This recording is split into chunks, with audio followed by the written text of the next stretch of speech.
마태복음 7장 13절로 14절에서 예수님께서 하신 말씀입니다. 좁은 문으로 들어가라. 멸망으로 인도하는 문은 넓어 그리로 들어가는 자가 많고 생명으로 인도하는 문은 길이 협착하여 찾는 이가 적음이라. 이 말씀은 영원한 생명을 누리는 천국으로 들어가는 문은 협착하고 좁으나 영원한 멸망의 지옥으로 들어가는 문은 넓고 평탄하여 편안하고 쉽게 갈 수 있으므로 천국 가는 좁고 협착한 길 가기를 싫어하고 많은 사람들이 편안하고 쉽게 갈 것 같은 넓은 길, 지옥으로 가는 길을 택하고 있다는 뜻입니다. 즉, 당신이 서 있는 길은 천국 가는 길인가 지옥 가는 길인가를 생각해 보라는 것이겠지요. 모든 사람들이 인생길을 가면서 어떤 것을 택해야 할 때가 있습니다. 특히 나라나 사회, 단체에서 좌우 진영을 택해야 할 때입니다. 최근 우리나라의 정치사회 전반에서 윤 대통령의 계엄령 선포 이후의 정세 속에 2030 세대에서 이런 일이 작용하고 있습니다. 많은 젊은이들이 지금까지 더불당을 지지하거나 사법 리스크에 얽혀있는 이재명의 정체를 제대로 몰라서 좌파 진영에 속해오던 중 윤 대통령의 계엄령 선포를 할 수밖에 없었던 정치, 사회의 온갖 모순들을 알게 되므로 좌익 진영에 속해 있다가 보수 진영으로 돌아서서 광화문이나 또는 국회와 전국 각지에서 펼쳐지는 윤 대통령 탄핵 반대 시위대에 서게 되어 대통령을 지키고 나라를 지키자는 대열에 서서 후손들 앞에 부끄럽지 않도록 탄핵을 반대한다고 말하고 있습니다. 저는 14개월 딸아이를 둔 아기 엄마입니다. 계엄 당일 6태 후에 소파에 누워있다가 계엄 선포를 보고 바로 법조문을 확인하였습니다. 민주당이 다수당인데 금방 해제가 될 텐데 대통령이 검사인데 그 사실을 모를 리 없을 텐데 도대체 이게 무슨 상황인가? 역시나 금세 국회 해제 의결이 있었고 계엄은 해제되었습니다. 담화문을 찬찬히 읽어보았습니다. 제가 임신과 출산과 육아를 하느라 몰랐던 민주당이 저지른 폐악을 일당 독재의 파쇼 행위를 확인하고 아이와 함께 하려고 비워둔 시간을 나누어 이 사건에 뛰어들게 되었습니다. 저는 계몽되었습니다. 체제 전복을 노리는 반국가 세력이 준동하고 있습니다. 약 4개월 전 선고된 민주노총 간첩 사건에서 최근 우리 사회의 모든 갈등이 간첩들의 지령에 의하여 일어났다는 사실을 확인할 수 있었습니다. 그 대표적인 것이 후쿠시마 원전 오염수 괴담입니다. 한반도와 주변 나라들에 대한 핵 테러 행위, 전 인류에 대한 대학살 만행을 폭로 단죄하는 기사들을 집중 게재하게 하라. 민주당의 플랜카드입니다. 인류를 향한 핵 테러 시도를 당장 중단하라. 간첩 지령과 비슷한 단어입니다. 후쿠시마 오염 괴담이 사실이 아니라는 것을 밝히는데 1조 6천억 원이 소요되었습니다.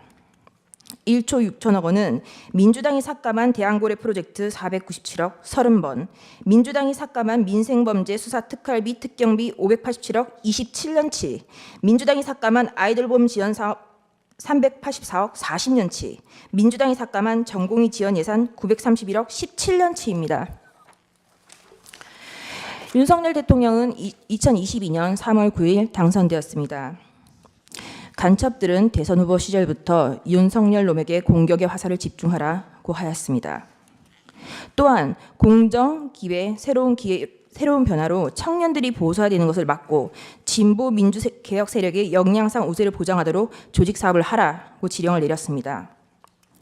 또한 윤석열이 한미동맹 우선을 전면에 내걸고 반북 대결 정책을 추구할 것이니 집권 초기부터 윤석열 패거리들을 조직적으로 공세 전개하라.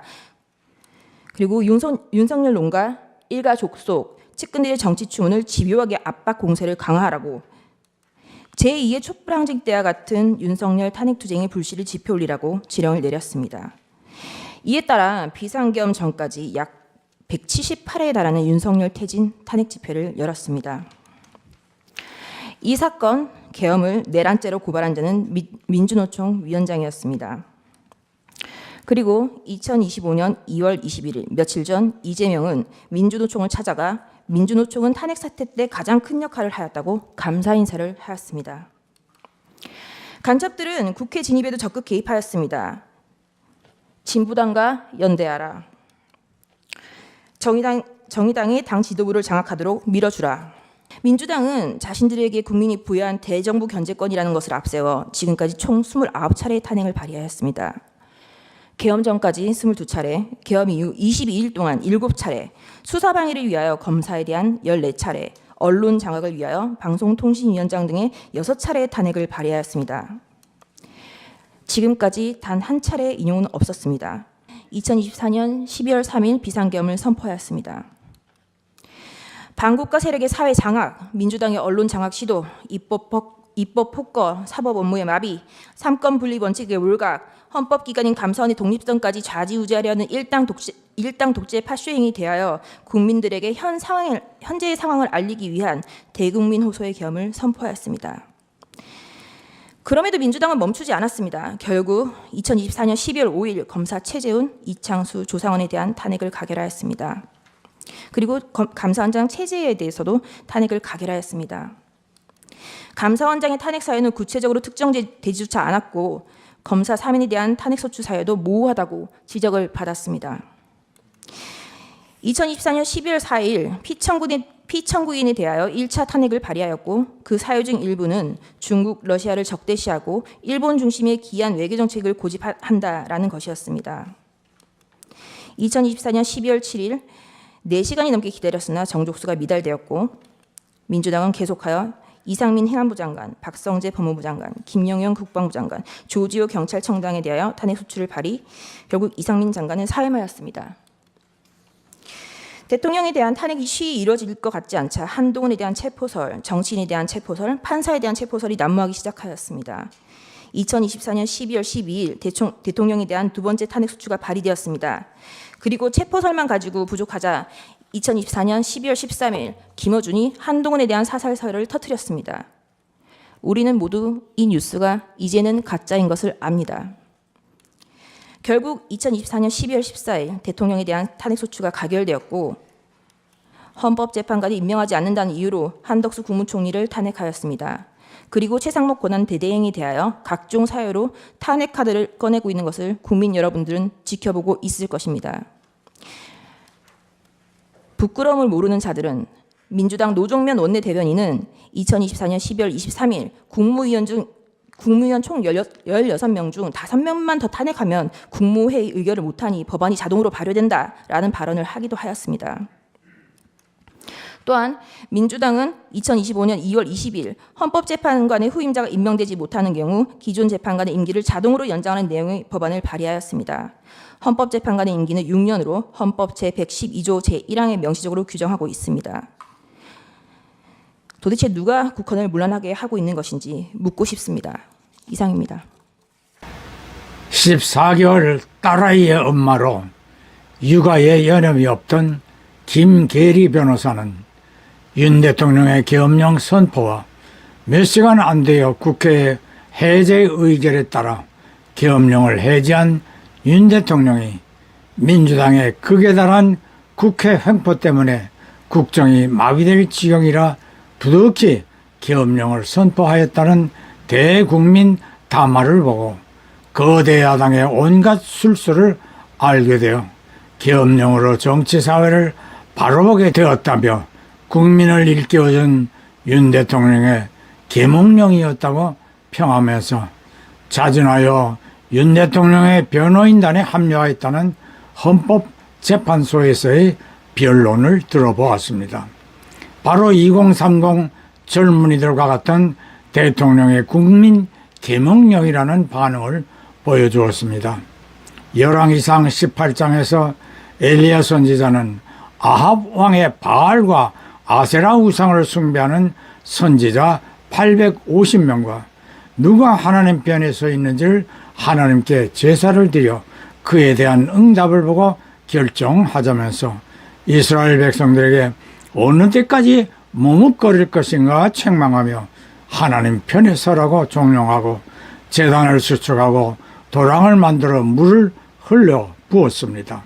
그리고 백성들이 하나님이 진정한 여호와이심을 알 수 있도록 자신이 드리는 제사를 연락해 주기를 간절하게 기도하니 하늘에서 불이 내려와 도랑의 물을 핥으며 엘리야의 제사를 받으시었습니다. 즉시 백성들에게 850명의 거짓 선지자를 모두 처형하게 하여 아합 왕까지 하나님을 두려워하게 하였습니다. 민수기 16장에서는 야곱의 아들 중 레위의 후손을 성전에서 봉사케 하여 모세와 제사장 아론의 지시를 받게 하였습니다. 그런데 레위의 증손자인 고라가 다단과 아비람 등 일부 족장과 함께 이스라엘의 지도자격 인물 250명을 회유하여 자신들도 레위인들인데 왜 모세와 아론만 제사장의 일을 하는가라고 선동을 하고 반역을 합니다.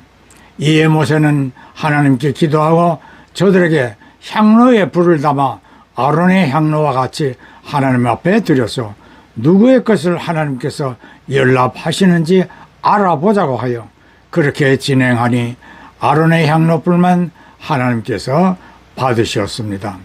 모세가 백성들에게 즉시 고라의 천막 앞에서 떠나게 하였고 주동자인 고라와 다단과 아비람 그리고 그들의 가족들만 고라와 함께 서 있습니다.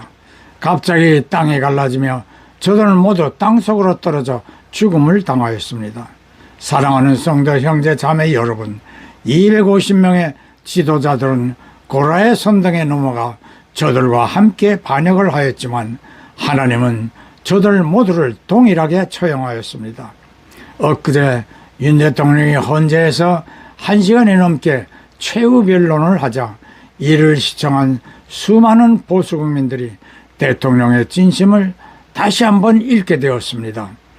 헌법재판소도 야당의 선동에서 진영의 이념에서 벗어나 나라와 국민만을 생각하며 탄핵을 각하시켜 대통령직에 속히 복귀하도록 현명한 결정을 소망합니다. 예, 아멘, 할렐루야.